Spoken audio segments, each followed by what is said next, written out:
Halo teman-teman semua. Jadi di sini kita mau mencoba ya atau membahas dan berdiskusi ya bagaimana mencari slope dan juga intercept dari suatu kurva kalibrasi ya.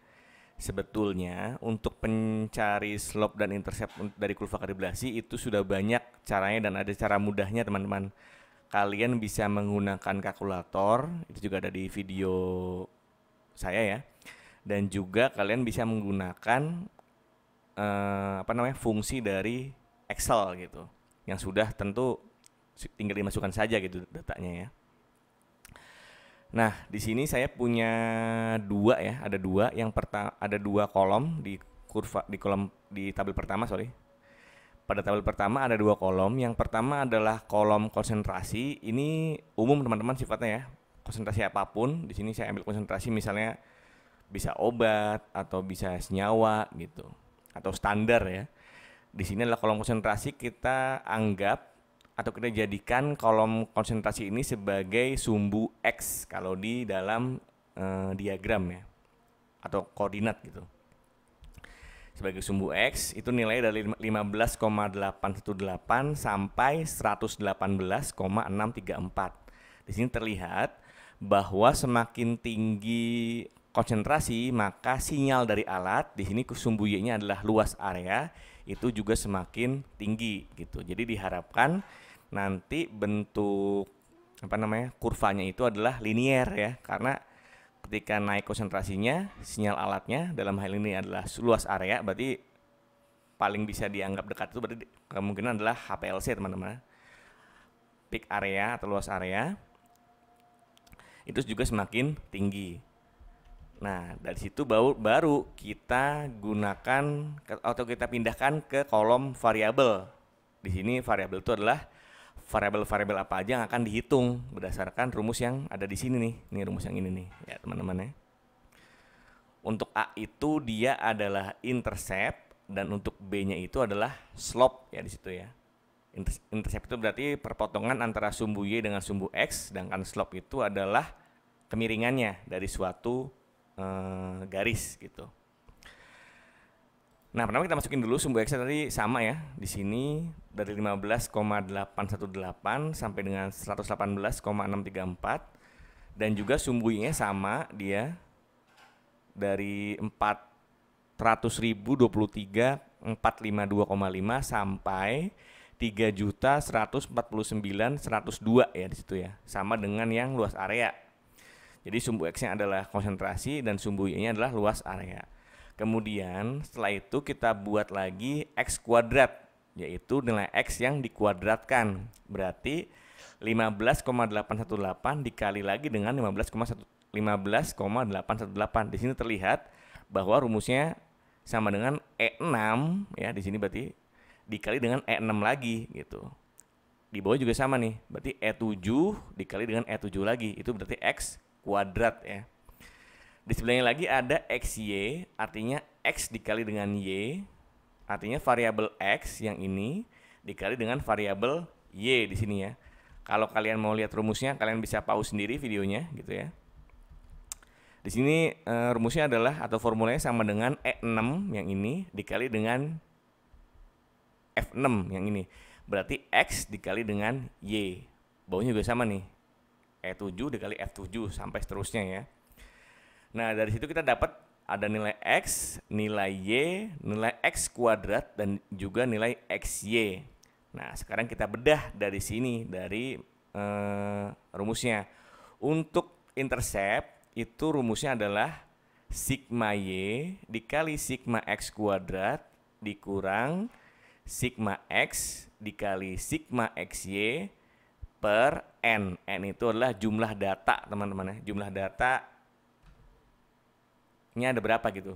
Jadi bukan jumlah total data ini ya, tapi jumlahnya ada berapa nih. Kalau di sini kan jumlah X-nya itu ada 1, 2, 3, 4, 5. Berarti N-nya sama dengan 5 gitu. Ya. Atau jumlah titik lah, jumlah titiknya ada 5 gitu ya. Dibagi N dikali sigma X kuadrat dikurang sigma X dikuadratkan. Ini beda teman-teman ya. Sigma X kuadrat dengan sigma X dikuadratkan itu beda gitu. Nah, pertama kita lihat tadi ada sigma Y ya di sini. Sigma Y itu berarti jumlah total dari variabel Y nih. Formulanya adalah sama dengan summary maksudnya, dikurung F6 sampai F10 itu adalah sigma Y. Kemudian sigma X kuadrat. Nah, ini berarti si X kuadrat ini dijumlahkan. Formulanya adalah sama dengan summary dalam kurung G6 sampai G10 ya. Kemudian sigma X berarti variabel X yang dijumlahkan ya. Kemudian sigma XY itu berarti variabel ini yang dijumlahkan. Kemudian ada N dikali X kuadrat. Berarti X kuadratnya kan tadi kan sigmanya adalah ini nih, sama dengan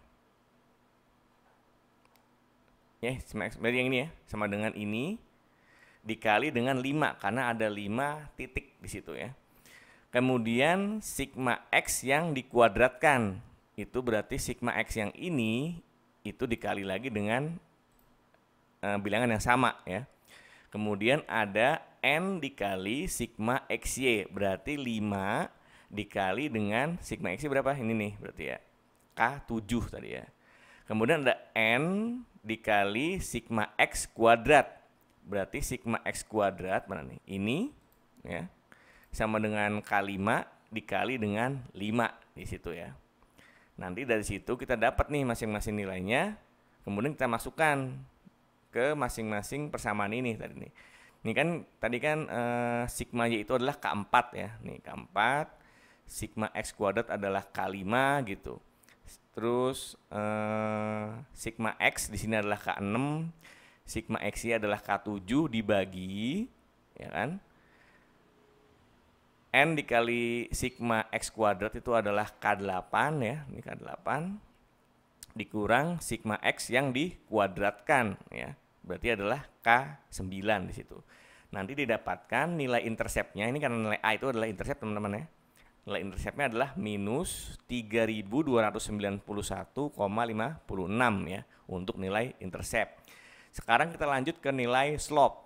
Di sini N dikali sigma XY itu adalah K10 ya, ini K10. Kemudian dikurang sigma X itu adalah K6 ya, ini ya, ini K6. Dikali sigma Y itu adalah K4 ya di sini, K4 dibagi N dikali sigma X kuadrat itu adalah K11 ya, nih di sini nih. Dikurang sigma X yang dikuadratkan itu adalah K9 nih yang ini. Ya. Nah, nanti dari situ didapatkan hasilnya adalah 26.570,04. Ini adalah nilai dari slope ya, sehingga persamaannya bisa ditulis sebagai Y sama dengan, tulis dulu slope-nya teman-teman, 26.570,04 ini sama aja ya. 26.569,95 kan sama dengan 570 berarti ya. X dikurang 3291,56. Ini agak beda di sini nih ya. Jadi kalau bisa kita tulis kayak gini nih, Y sama dengan 26.570,4 dikurang 3.291,56. Nah, ini bisa dibuktikan bahwa ketika kita menggunakan apa namanya garis yang dari Excel nih, fungsi Excel itu ada fungsi trendline ya. Di situ juga ada nilai persamaan. Itu juga sama persamaannya, Y sama dengan 26.570X dikurang 3291,6 ya. Ini kan kalau dibulatin jadi 6 juga nih, sama ya. Jadi gitu, jadi sama hasilnya ya. Oke, mungkin itu aja untuk pembahasan kali ini. Semoga materinya bermanfaat. Terima kasih.